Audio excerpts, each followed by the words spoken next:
Should Errol Spence Jr. have taken a tune-up fight before stepping in the ring with Terence Bud Crawford? Question comes to mind because I hear a lot of people giving Errol Spence his props and like saying, "Well, this dude coming off of a long layoff right after the August fight, he ain't even take no fights. He ain't take no tune-ups. He going right into the fire with Terence Crawford." All right, now you remember when they were PBC was trying to make him fight Keith Thurman, and he was like, "Oh no, I'm sitting this one out. I'm not fighting no Keith Thurman." You know what I think that was about? Either A, Errol Spence felt like he probably couldn't beat a Keith Thurman, and he figured, well, Keith ain't got no belt, so I'm gonna risk losing to Keith, while Bud got the other belt that I want, or whatever so-called that he won, right? Or B, he really wanted to smoke with Bud, and he wanted to sit it out because he was just that confident in his ability to beat Terence Crawford. I don't know. That could be one or two possibilities. I don't know. But we already see how fights turn out when these dudes that been off for a while, or they get into the biggest fight of their life, how that turns out for them when they don't take tune-up matches. You saw what just happened to Ryan Garcia. He didn't. Tank was the biggest fight of his career, and he didn't live up to the occasion. He didn't rise to the occasion. Now, you can say, well, Spence ain't Ryan. Okay, well, of course they not. But in my humble opinion, Tank and Ryan's skill set is worlds apart, just like I think Terence Crawford and Errol Spence's skill set is worlds apart. So, kind of contrast. But y'all get where I'm going with it. Then he gets the props for fighting Danny Garcia. Danny Garcia, he went right into, after the accident, the tune-up with Danny Garcia. That wasn't no issue.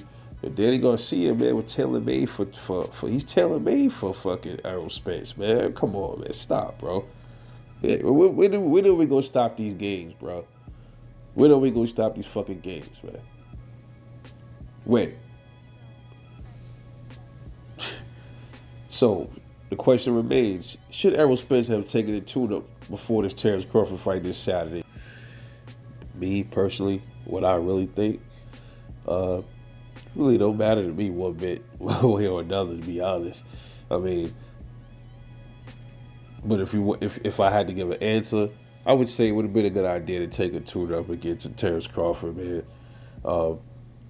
And also, in my humble opinion, by him not taking a tune-up, it kind of makes it feel like he's not taking Terence Crawford seriously, man. See, he kind of view it as, okay, well, I didn't have to take a tune-up after I got out the car accident, and Danny Garcia was a tough opponent, so why should I have to take one for Terence Crawford? Well, it's a different ball game with this dude here, but I guess he'll find that out for himself, man.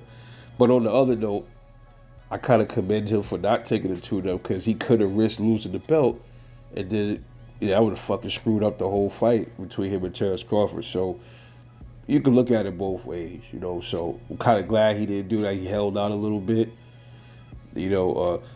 I think it still would have been a good idea, though, to take some kind of a light touch. Somebody that's like ranked like number 20 or some shit. But then he did that, everybody would complain. They said, "Oh, see, Errol Spence is fighting low competition." Whatever, man. Whatever. Just something to knock some of the rust off at least, right?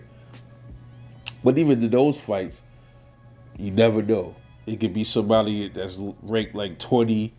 He comes up, fights Errol Spence, knocks Errol Spence out, takes the belt. So maybe this was a good idea that he didn't take a tune-up, man. But when you really think about it, for his well-being, he should have took the tune-up. You know what I mean? So it's kind of like it's like I don't know the right word to say, but it's one of those things where it's like, damned if he did, damned if he did, pretty much. But anyway, we'll see what's gonna be the outcome this comes Saturday, though. Yeah, this is Rebel Life Boxing, man. Let me know what you think. Drop a comment. All that fly shit, man. I'm here. Love y'all. I'll catch y'all later.